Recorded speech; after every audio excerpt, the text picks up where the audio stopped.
Hi everyone, I want to talk about some of the frequently asked questions that I get all the time about Angelic Crucibles, the Season 27 theme.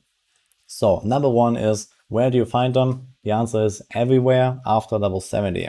So they actually do drop a lot. You can see I have 114 here. I've already used like 30 or something like that at like Paragon 1500. If you compare this, for example, to my Monotonous Gifts, yeah, I found like maybe 20 or so. So it does drop multiple times more than those. And I believe the expected data mined value is like 5 times more. So it does drop quite often. If you're like just starting out and you're like, Paragon 300 and have barely found any gear, you shouldn't really be surprised to maybe not have any of them yet. But once you start blasting like Torment 10, Torment 13, Torment 16, and you get like, 100, 200 items per hour or so, you're gonna find many of these. There are many graders where I get them back to back to back, sometimes 2 of them at a time, 3 of them at a time has happened. So they really drop a lot. This also means you can use them very freely because you get them all the time. When you are starting out and you're weak and you really want to hit this one power, like this strafe power on a Demon Hunter, for example, then just throw it on your weapon or throw it on any other piece that really needs a big upgrade and don't worry about not having more. Anything that helps you along with your progression faster will help you to find more of them down the line. So just go for it. There's no reason to wait. Now, how does it actually reroll the item? It does completely reroll the stats and the affix. So it can obviously happen with a 1 in 3 chance that you just hit the same affix over and over and it's not the right one. So you can get unlucky and this might happen multiple times in a row. But you can reuse the same item, it's all fine. But be aware that this removes any kind of enchantments, any augments, any Ramaladnis, and also whatever you rerolled, it adds new stats completely. It's like a new item basically.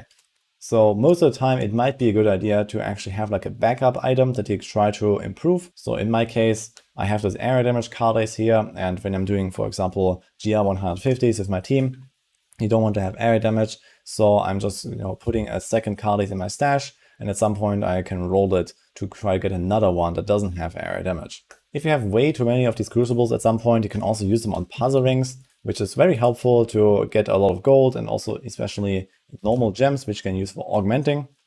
So these sanctified rings actually count as an ancient puzzle ring. You can stick it in the cube, you get the ancient vault. It's very, very nice.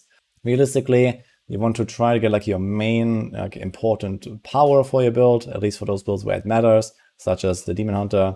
But there are other classes where the powers are pretty much irrelevant, or at least certain builds that don't benefit at all from the season theme, such as Wizards, for example, with Tarasha Meteor. There's the Storm Armor power you can use, but it's very minor, so you don't really have to try hard for it, for example. And instead, you can use the Angelic Crucibles just to get like a really good weapon or a really hard to roll item. In fact, it depends a little bit on like what is your scope of the season, how long you want to play a certain class or the season in general. And I would recommend to try to get something like a weapon when you are playing like a very short season. So in my case, for example, a Cardis point is something that gave me a huge bonus early on because I only had a non-ancient, really terrible roll, and suddenly I had like 500 more DPS on a weapon, so I got like a 20-30% upgrade there. But on the other hand, a Cardis point is also very easy to find or craft in the case of a Demon Hunter. So when you just upgrade rare daggers, there's only 2 options. So in those cases, it might be better to, like at least for long term, actually switch towards upgrading something like an offhand. Offhands are generally very hard to roll for Witch Doctors, Wizards, Necros, and also Demon Hunters.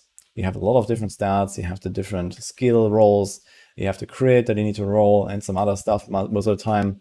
And it can be really a pain to find like a good quiver, for example. So eventually you might just find a good weapon or craft a good weapon and then rather invest into your offhand or even a ring. So especially in the case of like Band of Might, Halo of Karini, like those big ticket toughness items, having a perfect affix versus an imperfect affix roll with the 80% damage reduction is a huge difference on top of having different stats. So this is also another really good target to put Angelic Crucibles on. That's also pretty much already everything there is to it. So Angelic Crucibles are pretty straightforward. Just be aware of when you want to use it on what. So I try to give you a bit of like a pointer here about how I would do this. So in the end, you have to see this Angelic Crucible as some kind of like overpowered reforge. Like each of those things is worth like, let's say 500 bounty marks or something. simply because you completely max out one item with one roll. Either way, I hope this video helps you and you're having a blast in Season 27. So I wish you guys good luck with the loot, good luck with the season, and see you guys next time.